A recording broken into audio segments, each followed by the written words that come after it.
오늘 사도행전 2장의 본문을 토대로 교회 그 놀라운 생명력이라는 제목의 말씀을 함께 나누고자 합니다. 녹음이 짙은 어느 여름날에 저는 공원을 산책하다가 보기 좋게 자란 나무 한 그루와 마주친 적이 있습니다. 순간 바람이 갑자기 세게 불더니 나뭇잎 하나가 땅에 떨어졌습니다. 짙푸르고 두꺼운 잎에 윤기가 돌았습니다. 그 나뭇잎을 물끄러미 이렇게 바라보던 중 문득 이런 생각이 들었습니다. 이 나뭇잎은 지금 살아있을까? 오늘 함께하고 계신 여러분들께도 같은 질문을 드리고자 합니다. 이 나뭇잎은 과연 살아있는 것일까요? 아직 푸른 기운이 남아있고 생기가 도는 것을 보면 살아있는 것 같죠. 반면 줄기에서 떨어져 나와 있는 모습을 보면 죽은 것 같기도 합니다. 다 맞는 말 같습니다. 그러나 분명한 사실 하나가 있죠. 시간이 지날수록 그 나뭇잎은 점점 죽어간다는 것입니다. 색깔이 바래지다가 결국은 바싹 말라 바스러지게 될 것입니다. 성도 여러분, 우리의 시선을 교회로 한번 돌려보시죠. 동일한 질문이 가능합니다. 오늘의 한국교회는 과연 살아있는가? 오늘도 수많은 교회의 붉은 십자가가 도시의 야경을 수놓고 있습니다. 어느덧 100여 년의 역사를 가진 한국교회는 세계를 품고 선교사를 파송하는 역동적인 교회가 되었습니다. 아주 보기 좋은 외형도 가지고 있습니다. 하지만 속을 들여다보면 이전보다는 교회의 활력이 점점 눈에 띄게 떨어져가는 것을 발견하게 됩니다. 여러분, 우리 믿음의 선배들을 한번 떠올려 보시죠. 우리보다 초라했고 우리보다 가난했지만 그들에게는 누구도 막지 못할 하늘의 열정이 있었습니다. 그 원천이 무엇일까요? 무엇이 그들로 하늘의 불을 가슴에 담게 했을까요? 오늘 성경 말씀은 초대교회 공동체의 모습을 우리에게 전해주고 있습니다. 오늘 말씀 가운데 발견하는 교회의 참된 모습에 대해서 함께 생각해 보고자 합니다. 오늘 말씀인 사도행전 2장 37절의 말씀 우리 한 목소리로 읽어보겠습니다. 시작. 베드로와 다른 사도들에게 물어 이르되 형제들아 우리가 어찌할꼬 하거늘. 형제들아, 본문에서 이렇게 부르고 있는 사람들은 누구입니까? 한때 마가의 다락방에서 성령을 경험한 사람들을 경멸하며 세술에 취한 자다라고 불렀던 무리들입니다. 그런데 그런 그들이 이제는 베드로와 사도들에게 새로운 호칭을 씁니다. 사도 베드로의 오순절 설교에 진정어린 마음으로 그들은 반응했습니다. 사도행전 2장에서 베드로는 소리를 높여 이렇게 외쳤습니다. 유대인들과 예루살렘에 사는 모든 사람들아, 이 일을 너희로 알게 할 것이니 내 말에 귀를 기울이라.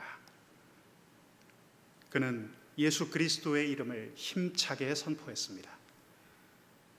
예수님에 관한 이 말씀은 각성을 이끌어내었습니다. 기독교 부흥의 자리에는 언제나 이 같은 영적인 대각성이 있었습니다. 조지 휘필드와 조나단 에드워즈를 중심으로 일어났던 1700년대 미국의 제1차 영적 대각성 운동, 그리고 1907년 이 한국 땅에 임했던 평양 대부흥 운동을 기억해 보십시오. 이 영적 지진에는 하나님께서 일으키신 대각성의 거대한 파도가 있었습니다. 사람들은 자신들의 죄를 토해내기 시작했으며 하나님의 말씀에 압도되었습니다. 그것은 차원이 다른 새로움이었습니다. 초대교회 사람들은 지금 말씀에 새롭게 눈뜨고 있습니다. 그들이 마음에 찔려 했다는 이 표현을 보시기 바랍니다. 또 다른 번역본에는 마음이 칼로 베인 듯 일순간 얼어붙었다라는 표현이 남아 있습니다. 하나님의 추상 같은 말씀을 경험해 본 사람만이 보일 수 있는 영적 현상입니다. 여러분, 오늘날의 사람들이 하나님을 인정하지 않는 것이 아닙니다. 하나님을 제한할 뿐입니다. 자기 생각의 수준만큼 하나님을 축소해 버립니다. 그러나 우리 하나님의 진정한 능력은 어떠합니까? 그분은 우리의 마음과 생각을 감찰하시고 우리의 혼과 영과 및 관절과 골수를 찔러 쪼개시는 분이십니다. 살아계신 전능자를 만나게 되면 사람의 영혼은 강렬히 반응합니다. 자신의 죄를 깨닫고 견딜 수 없어 하는 사람은 거듭나고 있는 사람이죠. 죄를 깨닫는다는 것, 이것은 영적 충격입니다. 단순히 과거를 후회하는 차원의 것과는 다른 것이죠. 삶의 존재 근원까지 만지시는 우리 하나님의 손길입니다. 여러분은 그 광대하신 하나님 앞에 마주서 본 적이 있으십니까? 오늘 초대교회 사람들의 말을 다시 한번 들어보겠습니다. 베드로와 사도들에게 물어 이르되 형제들아 우리가 어찌할꼬 하거늘. 그들은 사도행전 16장에서 옥문을 지키던 간수가 바울과 실라를 향해 했던 것과 동일한 말을 외치고 있습니다. 형제들아 우리가 어찌할꼬. 그들은 복음 앞에 겸손히 낮아졌습니다. 지금까지 살아왔던 삶의 방식을 버리고 앞으로 어떻게 살아야 할지를 묻고 있습니다. 사랑하는 성도 여러분, 오늘 이 장면은 하나님의 복음과 인간이 서로 만나는 자리입니다. 지금 구원의 첫걸음이 시작되고 있습니다. 오늘 이 말씀이 예수님께서 전하신 산상수훈과도 연결된다는 점은 참으로 반가운 대목입니다. 말씀을 듣던 그들의 마음이 예수님께서 말씀하신 애통하는 마음이며 가난한 마음이기에 그렇습니다. 산상수훈을 통해 우리 예수님께서는 말씀하셨습니다. 애통하는 자는 복이 있나니 그들이 위로를 받을 것이며 심령이 가난한 자는 복이 있나니 천국이 그들의 것이며. 마음이 베인 듯 아프고 애통해하는 이들의 모습은 인간적인 눈으로 볼 때는 왜소하고 초라해 보일지 모르겠습니다. 그러나 이것이야말로 천국 대헌장에 기록되어 있는 복 있는 사람의 모습입니다. 지금 초대교회 사람들에게는 천국의 문이 활짝 열리고 있습니다. 천국의 진리가 하늘로부터 쏟아져 내리고 있습니다. 베드로가 이르되 너희가 회개하여 각각 예수 그리스도의 이름으로 세례를 받고 죄 사함을 받으라. 그리하면 성령의 선물을 받으리니. 사도 베드로가 목소리를 높입니다. 너희 모든 사람아 한 명의 예외도 없이 마음을 바꾸라. 죄와 불신에서 떠나 주 예수 그리스도를 바라보라. 사랑하는 교회의 형제자매 여러분, 이것이 바로 사도행전의 외침입니다. 이것은 오늘날의 교회 성장학과는 결이 다른 것입니다. 오늘 이 말씀을 가득 채우고 있는 진리의 단어들을 눈여겨보시죠. 그렇습니다. 오늘날의 사람들에게 하나님께서 원하신 회개가 필요합니다. 이 화려하고 복잡한 현대사회에 하나님께서 요청하신 회개가 필요합니다. 이 세상은 예수 그리스도의 이름을 아직도 들어야 하며 이 세상은 아직도 성령의 선물을 받아야만 합니다. 이것이 오늘 사도행전 말씀이 소리 높여 외치는 증언입니다. 여러분, 기독교란 무엇입니까? 인류를 대속하기 위해 오신 예수 그리스도의 이름으로 세례를 주는 것, 그 예수의 이름으로 새로운 생명을 얻게 하는 것이죠. 39절의 말씀은 기독교의 실체를 약속이라는 단어로 다시 한번 풀어 설명하고 있습니다. 자막을 통해 우리 말씀을 함께 읽어봅니다. 시작. 이 약속은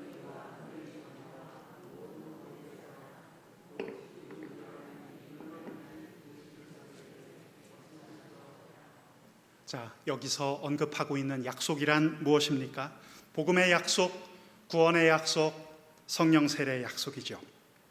하지만 유대인들은 참으로 안타깝게도 이 약속을 그들의 혈통에 국한시켜버렸죠. 여러분, 그럴까요? 아닙니다. 성경은 결코 그렇게 말하고 있지 않죠. 이스라엘은 구원 역사의 출발점일 수는 있지만 결코 종착지가 될 수 없습니다. 하나님께서 구상하신 인류 구원의 디자인은 사람의 생각을 넘어섭니다. 그렇기에 사도행전의 역사 속에는 폭발적인 영적 에너지가 있습니다. 예수 그리스도의 복음은 예루살렘과 온 유대와 사마리아를 넘어 땅끝까지 가게 되었습니다. 그것은 주님의 선교 대명령이었습니다. 복음을 전하는 자들의 발걸음으로 유럽 땅에 복음이 전해졌고, 아메리카 대륙으로, 아프리카와 아시아로 복음은 멈추지 않고 계속해서 전파되어 나갔습니다. 대동강에서 순교한 토마스 선교사, 그의 손에 쥐어져 있던 그 성경책이 오늘 이 한반도 땅에도 들어오게 되었습니다. 이 자리에 앉아 계신 여러분 모두에게도 그 예수의 복음은 전해졌습니다. 사도행전에서 태동한 초대교회의 복음이 지금 이 자리에까지 왔습니다. 그리고 우리가 전파해 나갈 복음을 통해서 그 발걸음은 계속해서 이어질 것입니다. 사랑하는 여러분, 우리는 창세기 15장의 말씀도 기억하죠. 믿음의 조상 아브라함에게 주셨던 약속의 말씀, 우리 한번 같이 읽어보겠습니다. 시작. 그를 이끌고 밖으로 나가 이르시되 하늘을 우러러 뭇별을 셀 수 있나 보라.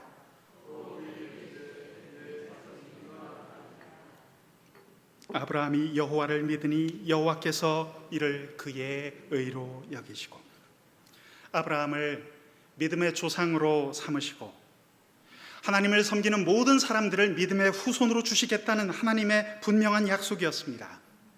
창세기의 이 음성을 다시 들어보시기 바랍니다. 하늘을 우러러 뭇별을 셀 수 있나 보라.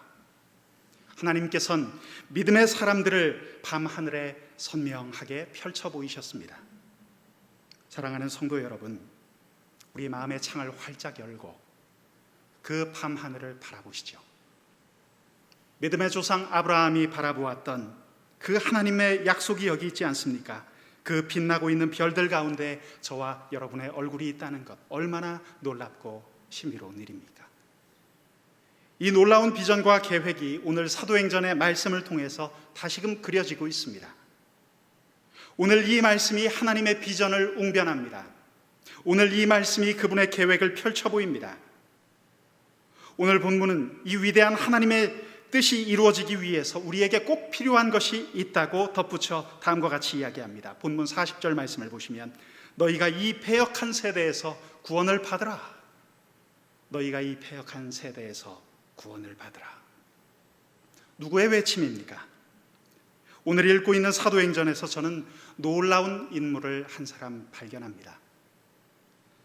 갈릴리의 시골 어부, 주님의 부르심에 응해서 제자가 되었던 사람, 좌충우돌하는 기질 때문에 사복음서를 읽다 보면 입가에 미소가 저절로 그려지는 사람, 십자가 죽음 앞에서 한없이 작아져서 주님을 3번이나 부인했던 연약한 사람, 죄책감을 못 이기고 예수님의 죽음 이후 나는 고기나 잡으러 가겠다고 갈릴리로 다시 돌아갔던 그 사람, 그리고 오늘 사도행전의 무대 위에서 예수 그리스도의 복음을 웅변하고 있는 이 사람, 바로 베드로입니다. 그의 말씀 선포를 보십시오. 사도행전 2장의 문을 연 오순절 성령 강림 사건을 체험한 이후 그는 성령의 압도적인 능력에 사로잡혀 복음을 전하고 있습니다. 성령의 능력에 사로잡힌 사도 베드로, 그가 담대하고 거침없이 복음을 외칩니다. 너희가 이 패역한 세대에서 구원을 받으라. 사랑하는 성도 여러분, 이것이 바로 오늘 세상과 구별된 복음의 진정한 능력입니다. 이것이 바로 기독교의 담대한 발걸음입니다. 그의 입을 통하여 거룩한 하늘의 진리가 소용돌이 치면서 이 땅 가운데로 내려왔습니다. 그리고 엄청난 일이 벌어졌습니다. 41절의 말씀을 보시기 바랍니다. 그 말을 받은 사람들은 세례를 받으매 이날에 신도의 수가 3,000이나 더하더라. 베드로의 말씀 선포를 듣던 많은 사람들이 세례의 자리로 나왔습니다. 41절 말씀은 그 숫자가 무려 3,000명이나 더했다고 기록합니다. 여러분, 이것은 단 한 번에 일어난 일이었습니다. 성령의 역사가 아니고서는 도무지 생각할 수 없는 일입니다. 전무후무한 영적인 사건이었습니다. 이 장면은 사도행전의 역사 속에 얼마나 강력한 생명력이 움트고 있었는지를 단적으로 보여줍니다. 사랑하는 성도 여러분, 이로써 본격적으로 초대교회 공동체가 형성되기 시작합니다. 영적 생명력으로 가득 찬 신약의 교회가 울음을 터뜨리면서 탄생한 것이죠.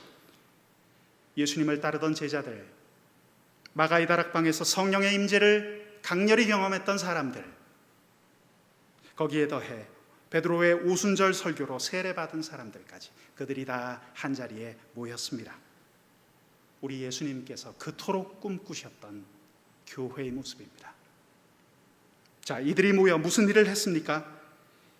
이 놀라운 초대교회 공동체 속에서 일어났던 생명의 흔적이 있었다고 오늘 성경은 증언합니다. 사도행전 2장 42절의 말씀 우리 함께 한 목소리로 읽어보겠습니다. 그들이 사도의 가르침을 받아 서로 교제하고, 사도행전 2장 42절의 이 말씀은 교회 공동체의 본질을 우리에게 보여줍니다. 말씀을 가르치고 서로 떡을 떼며 교제하는 가운데 전심으로 기도하고 있는 이 장면은 우리를 초대교회의 생생한 현장 속으로 안내합니다. 저는 오늘 특별히 이 말씀 속에서 영적인 공동체가 강조되는 것을 주목해 봅니다. 성령 받은 개인의 영적인 체험만으로 끝나지 않았다는 것이죠. 사도행전의 놀라운 특징은 무엇입니까? 영적 공동체에 있습니다. 떡을 떼었다라는 표현이 우리 눈을 사로잡습니다. 그렇습니다. 교회는 식탁 공동체입니다. 이 세상 사람들은 유흥지나 술집에 모여 세상의 재미거리, 자신의 관심사, 인생의 허망함 같은 것들을 서로 모여 이야기하죠. 그러나 교회 공동체는 성도가 서로 식탁에 둘러앉아 음식을 나누죠. 떡을 떼죠. 성찬에 참여한다는 것입니다. 오늘 성경이 전하고 있는 이 성도의 교제란 얼마나 귀한 것입니까? 저는 교회 앞마당을 지날 때 가끔 그런 상상에 빠지곤 했습니다. 차양을 치고 선선한 바람이 귀를 스치우는 시원한 공간에서 테이블을 놓고 서로 이야기를 나누는 그런 상상입니다. 한켠에선 어린아이들이 그림 성경을 읽고 있고 그 옆에 어머니들은 웃음꽃을 피우는 상상입니다.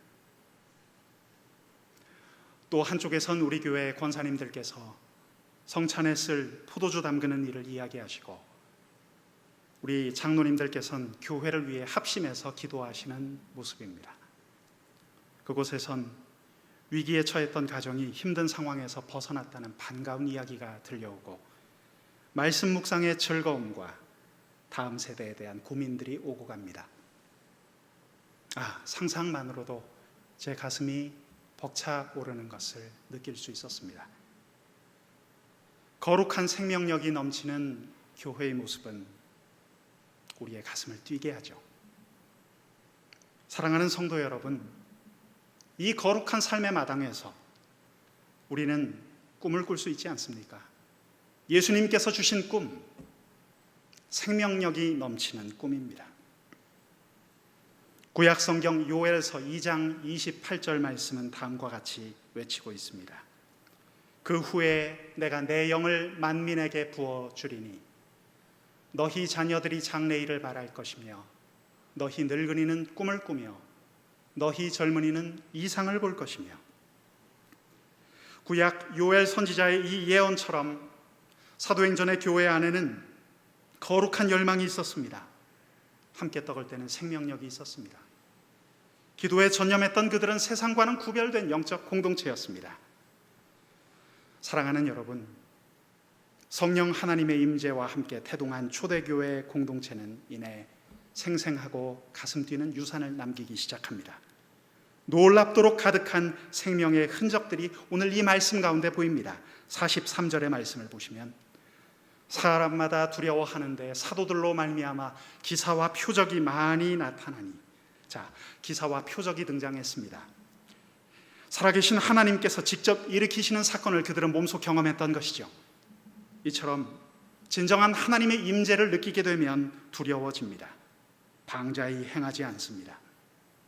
오늘날 많은 사람들처럼 흥청망청 살지 않습니다. 그렇다면 초대교회의 믿는 사람들이 다 함께 행한 것은 무엇이었습니까?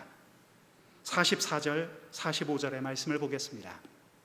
믿는 사람이 다 함께 있어 모든 물건을 서로 통용하고 또 재산과 소유를 팔아 각 사람의 필요를 따라 나눠주며 라고 되어 있습니다.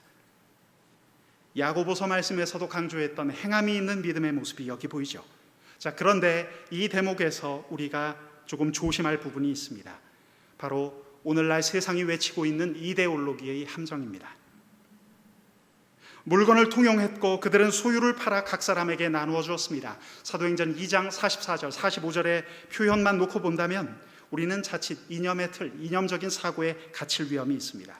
실제로 그런 사람이 있었습니다. 역사는 칼 마르크스라는 인물을 기억합니다. 유대인으로 태어났고 개신교 배경의 가정에서 자랐지만 그는 오늘 이 사도행전 2장의 말씀의 주인이신 분이 누구인지를 알지 못했습니다.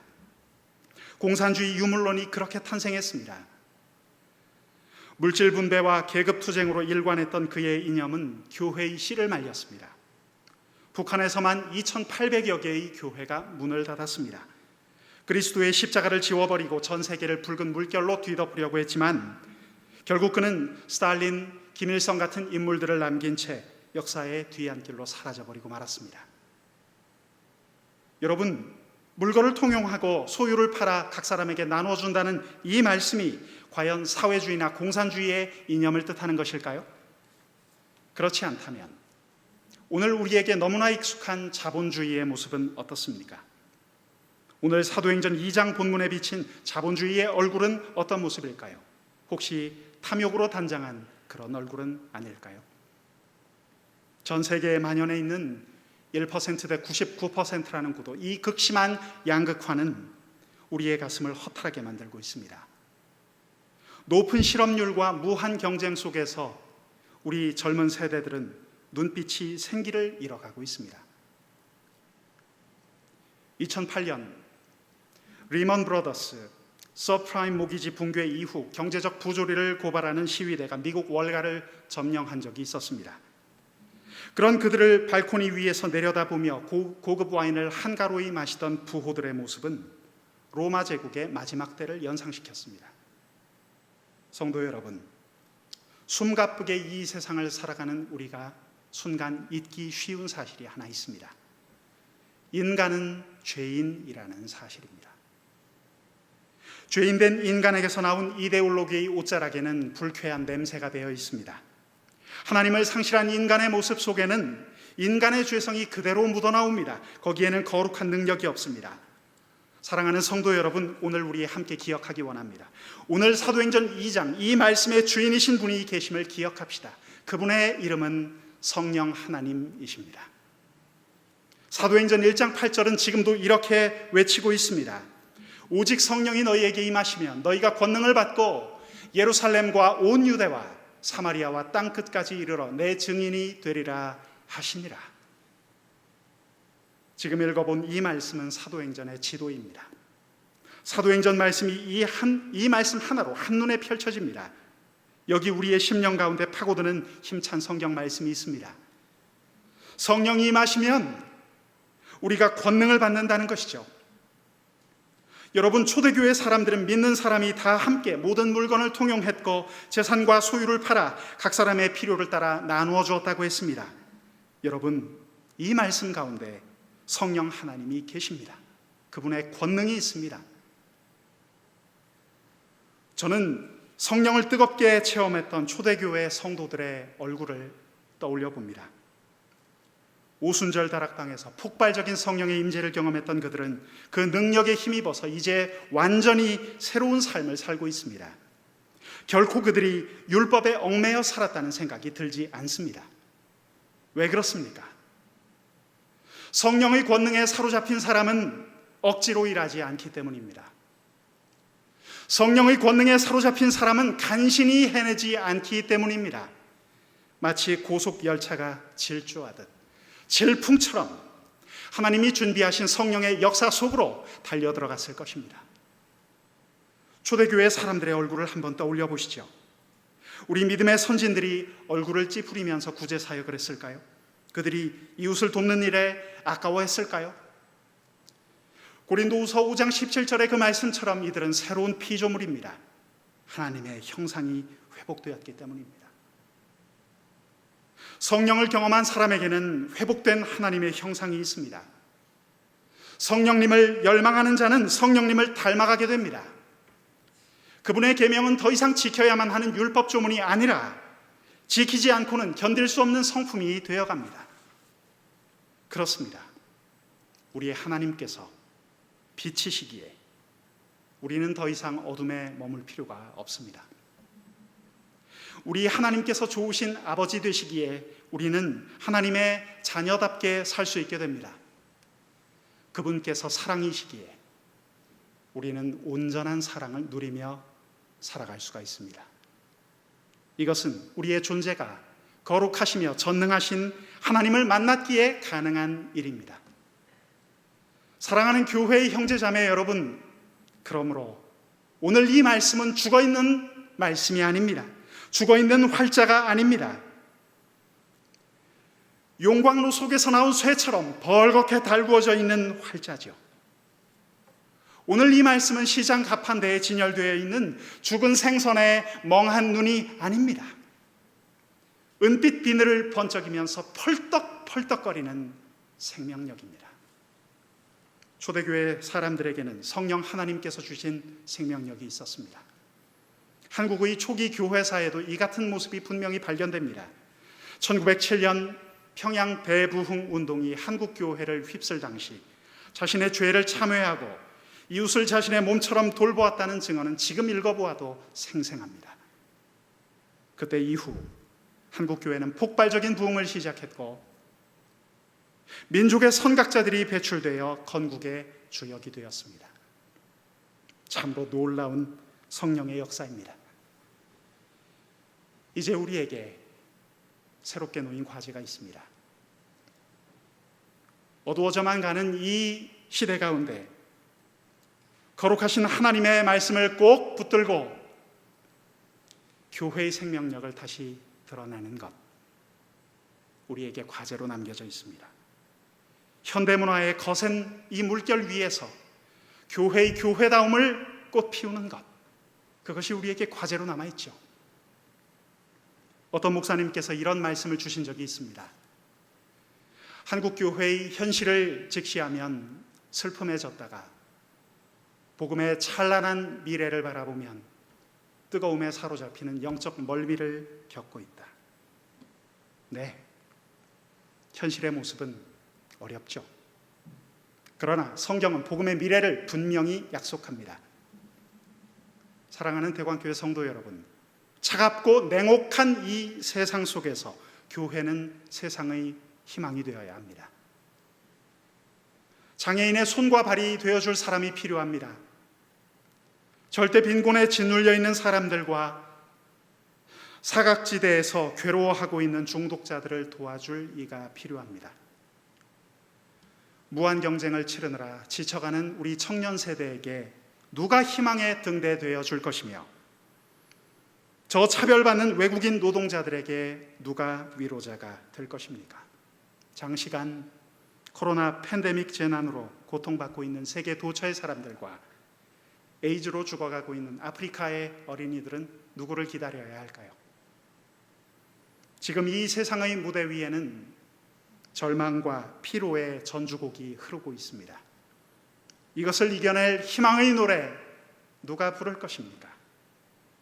사랑하는 성도 여러분, 교회는 세상의 희망이어야 합니다.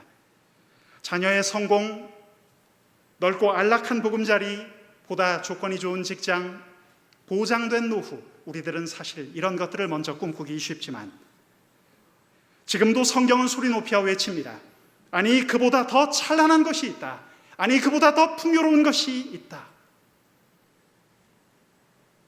우리 하나님께서 지금까지 한국교회에 엄청난 은혜를 부어주셨습니다. 전 세계를 품고 기도하며 선교할 수 있는 여건을 마련해 주셨습니다. 지금 방황할 시간이 우리에게 더 없습니다. 이제 전열을 정비해야 합니다. 우리가 나아갈 방향은 무엇입니까? 교회의 교회됨, 초대교회가 부여주었던 성령의 권능입니다. 우리 주 예수 그리스도 안에서 하나 된 교회의 형제 자매 여러분, 오늘의 마지막 말씀인 사도행전 2장 46절 47절의 말씀을 함께 읽으면서 오늘 설교를 맺고자 합니다. 이 놀랍도록 감미롭고 힘찬 말씀이 저와 여러분, 우리 모두의 가슴에 언제까지나 머물 수 있기를 우리 주님의 이름으로 축원합니다. 말씀을 함께 읽겠습니다. 날마다 마음을 같이하여 성전에 모이기를 힘쓰고 집에서 떡을 떼며 기쁨과 순전한 마음으로 음식을 먹고 하나님을 찬미하며 또 온 백성에게 칭송을 받으니 주께서 구원받는 사람을 날마다 더하게 하시니라. 아멘. 기도하겠습니다. 존귀하신 하나님, 오늘 이 말씀을 저희들에게 허락하시니 참으로 감사합니다. 2000년 전의 이야기를 담고 있지만 오늘 이 말씀은 살아있고 운동력이 있는 우리 하나님의 말씀이기에 이 시대를 살아가는 저희들에게 주시는 귀한 말씀으로 저희들 믿고 받아들입니다. 주님, 부족한 종은 이제 물러갑니다.